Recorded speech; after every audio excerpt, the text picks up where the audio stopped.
Hello all of you lovely people, Jules here for WhatCulture.com, and you know what puts an absolute Brighton rock stick in my shorts? A good old boss battle. I mean, who can deny the thrill of taking down the biggest of bads, eking out close victories, and sometimes just pieing off bosses like they're nothing with one shot thanks to your overpowered hero. Delicious. But here's the thing, for as much as we'd like to think of ourselves as the best warriors of the web, there are more than a few times where the game's developers themselves will present a fearsome foe that will utterly slap you back to reality with crushing force. Now the bosses on this list, well, they're just that. Foes that aren't impossible by any stretch, but are ones that broke the difficulty curve in two and then stabbed you with both ends. These are enemies that make you check yourself while they wrecked your health. With this in mind, I'm Jules, this is WhatCulture.com, and these are 10 video game fights developers didn't want you to win. Number 10. GABRIEL, Shin Megami Tensei 1. Do you like super annoying boss fights? Want a boss battle that can be an hour long? Have you ever wanted to fight somebody who is almost totally impervious to all of your attacks? Oh, come on, where's your sense of adventure? No, seriously, that does sound pretty horrible, but that is exactly what GABRIEL is in Shin Megami Tensei 1. As the final boss battle of that game, you're gonna have to reach deep in order to pull out a victory, and while his lineup of being immune to physical attacks as well as great stats is annoying, it is almost justified because he is, after all, the final boss of the game. Plus, the setup of this fight means that your main character can't really do much apart from take GABRIEL's punishment, and if you've been following the story closely, this is actually in keeping with the narrative's themes. He's an absolute cock, but god damn was it satisfying to put him to bed. Number 9. The BLOAT, Binding of Isaac. Now I think it's safe to say that Binding of Isaac really shines in its great and gross boss fights. Each boss requires you to master a fighting style that's pretty unique, and for a game that started out in Flash of all places, it really is sublime. Well, sublime that is, except for the BLOAT, who is quite possibly the most loathed thing about the entire franchise. And why is this? Well, it shoots laser beams. I mean, so far so standard for Isaac, right? Well, the BLOAT doesn't telegraph that it's going to fire these lasers in the slightest, and it'll do this move more or less every time you stand either in front of it or to its side, which will mean that you will definitely get caught in unless you've gotten some crazy upgrades to your speed. Oh, and unless you've also gotten a diagonal shooting upgrade, you'll need to stand in his laser areas in order to shoot him, so yes, you're gonna get hit, and you're gonna get hit a lot. Great. Number 8. The Hag, Darkest Dungeon. In terms of the toughest bosses in Darkest Dungeon, the Hag isn't anywhere near the hardest of the lot. In fact, you can actually fight her quite early in the game, and yet, if you go blind into this fight, you will almost definitely lose a party member to this warty woman. This is because she has a special move where one of your team will be scooped into a mighty cauldron where they begin to be cooked alive for her stew. Fail to save said party member before their health runs out and they'll die in the pot, cooked alive by your strategic failure. Nothing like a broth made of tears and regret, right? I imagine it tastes like Bovril. But the messed up thing is that the Hag can drag in a new party member into the pot whenever the old one either dies or is removed. And you can't even run if you realize that you're not up for the fight either, as if you do, whoever is in the cauldron will be left behind. It's a fight that you don't even realize that you'll need some serious prep time for, but also appears out of nowhere. Thanks a bunch, devs. Number 7. DETTLAFF, Witcher 3. As the final boss of the Blood and Wine DLC, it's fair to say that most people who got either ending that resulted in a throwdown with Dracula's wayward cousin were expecting a pretty serious fight. But what you actually get is a screaming nightmare murder train hurtling towards you at 1,000,000 miles an hour, because after you've slapped off that meat suit that he was wearing and exposed his true form, well, this happens. Not only does this second fight have 2 more phases, but each is more difficult and more gross, and things end with you taking on a being that is made entirely of blood inside what can only be described as a meat arena. Yes, it's a bit weird, and it's actually here in this final phase that you'll likely have no idea how to defeat the beast, as it's only through destroying said meat arena will you walk free. And it's not an easy task at the best of times, but for a player who doesn't know about this environmental obstacle that you have to destroy, this will most certainly lead to your death. And the devs, well, they were probably laughing their asses off while making this. Number 6. Miracle Johnson, Yakuza 0. Okay, so I know that the 3 Yakuza fans in the audience are going nuts right now at the mere mention of Miracle Johnson, and the rest of you are probably like, who the chuff is this guy? So what I'll do is explain. Now, Miracle Johnson, or MJ, is a Michael Jackson parody that can be found in the brilliantly balmy Yakuza 0 title, and whose style and mannerisms are all designed to take the piss out of the Prince of Pop. However, if you think your disco moves are up to par, then you can challenge MJ to a dance-off style boss battle, which will always result in you getting absolutely annihilated. There is literally no way to beat Miracle, but he does give you a prize in the form of a black or white box at the end, so I guess it's okay. But it is ridiculous, it is over the top, and it is a moment that the developers made sure that you could never win. But for how bizarre it is, I had to include it on the list. Number 5. The CRONE, Hearthstone.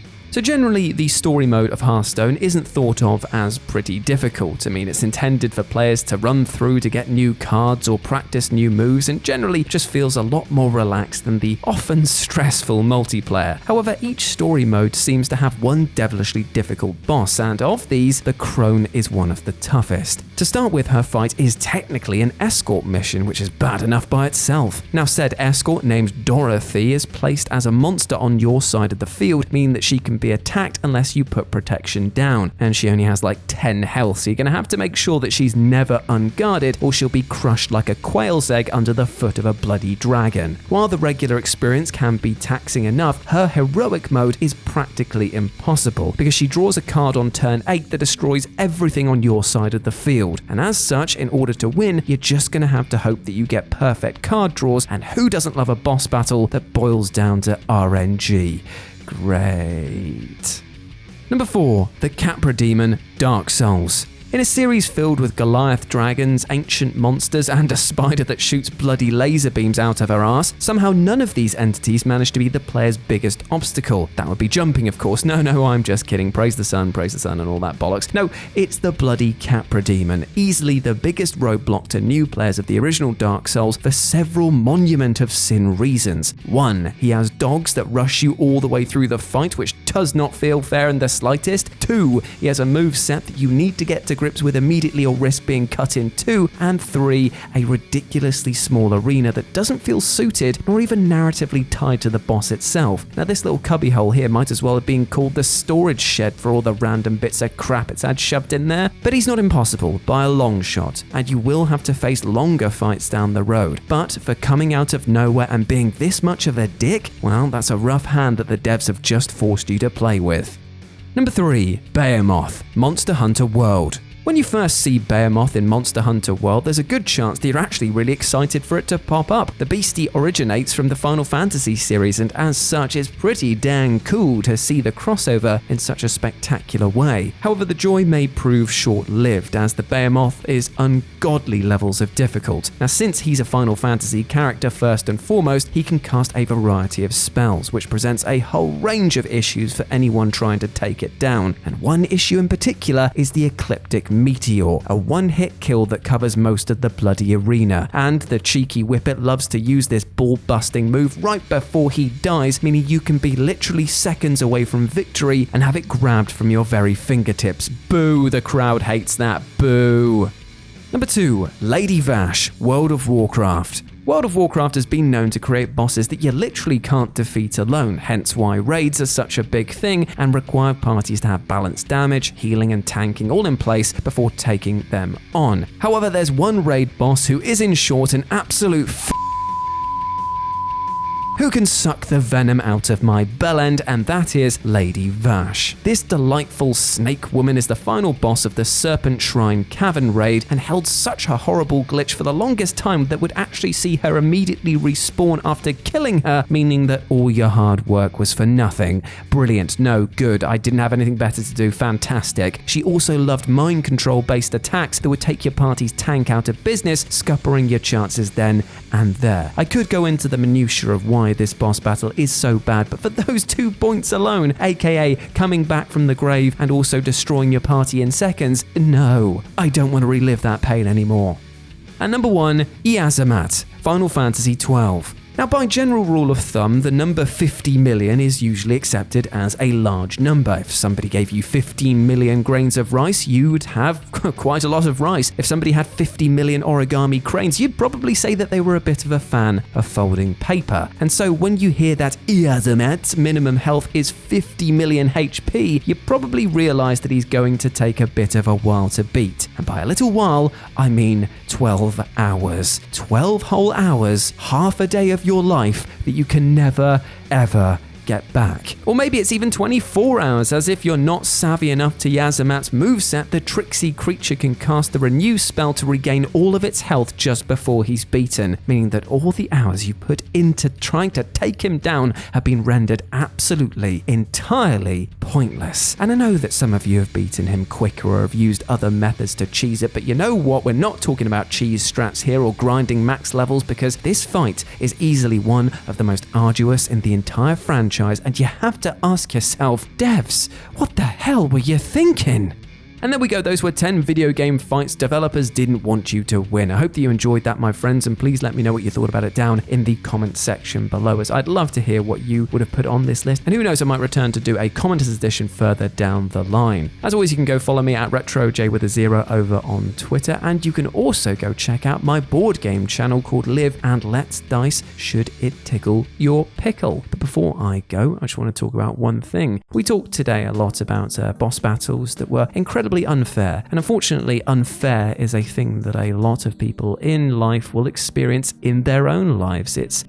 Life can be very unfair sometimes. I mean, at the current time of recording, which is in April, I'm not allowed to say the exact thing that's going on, but we all know what is going on at this time because obviously YouTube is demonetizing videos about that for some strange reason. Life can be very unfair, and therefore when things are unfair, they get stressful. But what I'm trying to say to you right now is this. It is okay to take a break. Please don't be too hard on yourself, because we can make our own lives more unfair than they need to be. We can blame ourselves for mistakes that we made in the past. We can hold on to things and not know how to let go of them. And I am just asking you right now to take a step back and look at your life objectively and realize that you don't deserve to do this to yourself. You deserve love, happiness, and success. If you can find a way to get rid of those burdens, to share them with your friends, family, or professionals in the support industry, then I urge you to start those conversations, because trust me, if you have all of that stuff off of your plate, you will be a happier, more energetic, vibrant person, and I know you are that person. So go out there and absolutely smash at your big ledge. As always, I have been Jules. You have indeed been awesome. Never forget that, and I'll speak to you soon. Bye.